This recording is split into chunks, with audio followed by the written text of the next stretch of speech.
शिक्षक कहलाने के लायक नहीं है, गुंडा है। देखिए, जब वीडियो देखने के बाद एकदम दिल दहल गया।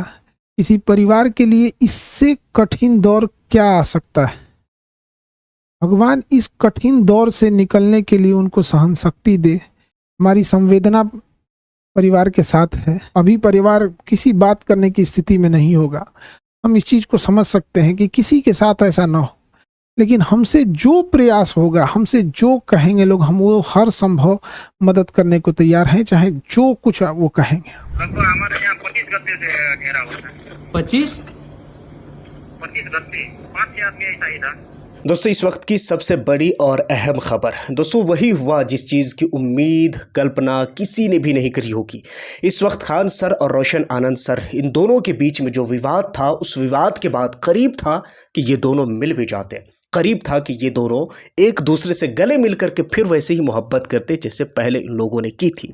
कमाल था कि ये तमाम देशवासियों के लिए और उन छात्रों के लिए ये मिसाल बनते जिस तरह इन्होंने पहले मिसाल बनाया था।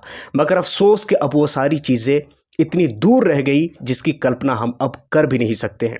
अब ये मोहब्बत इतनी नफ़रत में बदल गई जिसका हम अंदाज़ा भी नहीं कर सकते हैं। दोस्तों, इस वक्त खान सर और रोशन आनंद, इन दोनों के बीच में जो विवाद हुआ था, वो विवाद अब इस तरह रंग ले चुका है कि अब खान सर पर मुसीबतों के तलवार फिर से लटकने शुरू हो गए हैं। हालांकि बताएं आपको कि दोनों गुट और दोनों पक्षों की तरफ से सबूत, वीडियोज़, दलील, जो भी कह लीजिए, और तमाम चीज़ें इस वक्त सोशल मीडिया पर गर्दिश कर रहा है।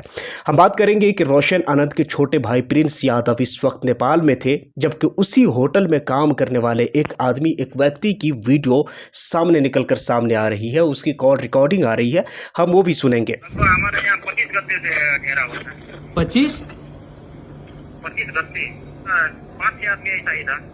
5-6 आदमी। हालांकि बताएं आपको कि रोशन आनंद के भाई इस वक्त संदिग्ध हालत में, उसकी मौत तो हो गई है, मगर आखिर इन चीज़ों का जिम्मेदार कौन है। और शुरू में मैंने एक बात कही है कि करीब था कि रोशन आनंद और खान सर, इन दोनों के बीच में फिर से मोहब्बत हो जाता। मगर मुबारकबाद दीजिए उन मीडिया वालों को जिन्होंने इस मुद्दे को इतना उछाला जो मुद्दा उछालने लायक था ही नहीं। खैर, मुबारकबाद दीजिए कि एक तरफ हिंदू और सिख मुस्लिम हो गया, दूसरी तरफ इतना बड़ा इशू हो गया कि किसी की जान भी चली गई है।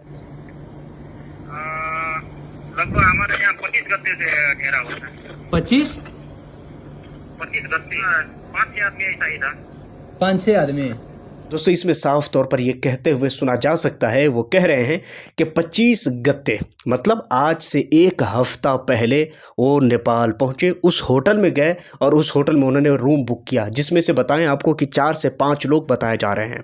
अब जिस दिन उसकी मौत हुई उस दिन की कहानी सुनिए। जिस दिन उसकी मौत हुई, खासकर उस दिन 3-4 लोग बाहर चले गए थे, 2 लोग करीब थे उस रूम में। अब उनकी मौत कैसे हुई, क्या हुआ, ये सारी चीज़ें तो अब अपनी जाँच की विषय है। तो रोशन आनंद सर के भाई प्रिंस यादव की लाश, उनकी डेड बॉडी इस वक्त इंडिया पहुंच चुकी है। ये सारी चीज़ें अब रोशन आनंद सर किस तरह से बयां कर रहे हैं, खुद उनके जुबान से आप सुनिए।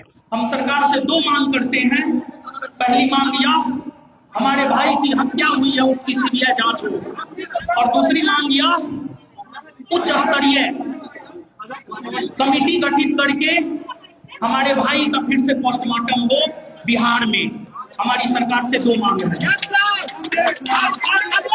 हमारी भाई की हत्या के पीछे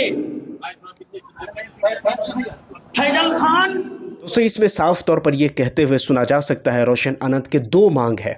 एक तो ये कि पूरी तरह से सीबीआई जांच होनी चाहिए, और दूसरी बात कि रोशन आनंद सर ये मांग कर रहे हैं कि दोबारा से उसका पोस्टमार्टम जो कि स्थानीय लेवल पर हो, वहाँ पर होनी चाहिए। ठीक है, वहाँ भी हो जाना चाहिए, सीबीआई जांच भी होनी चाहिए, क्योंकि किसी भी निर्दोष को मारना या मरना किसी भी तरह से ये बर्दाश्त नहीं किया जाना चाहिए। इस वक्त खान सर पर दोबारा से मुसीबत की बादल मंडराने लग रही हैं। खान सर का वीडियो भी वायरल है जिसमें वो ये कहते हुए सुना जा सकता है, किसी परिवार के लिए इससे कठिन दौर क्या आ सकता है। भगवान इस कठिन दौर से निकलने के लिए उनको सहन शक्ति दे। इतनी भयानक स्थिति और इतनी कठोर स्थिति में वो कैसे निकल पाएंगे लोग। इस घटना के बाद पता नहीं कैसे परिवार सहन करेगा इसको। इस कठिन दौर में हमारी संवेदना परिवार के साथ है। जब कभी आदमी ऐसी खबर सुनता है तो दिल बैठ जाता है। जिसमें वो ये कह रहे हैं कि हमारे पैरों तले ज़मीन खिसक गई और बहुत सारी बातें वो कर रहे हैं।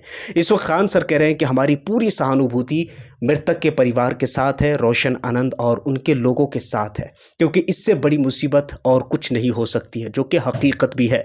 इससे बड़ी मुसीबत और कुछ नहीं हो सकती है कि किसी भाई का एक संदिग्ध हालत में मौत हो जाना। दोस्तों, कई सारे सवाल हैं जो आप इस सोशल मीडिया पर सुन सकते हैं।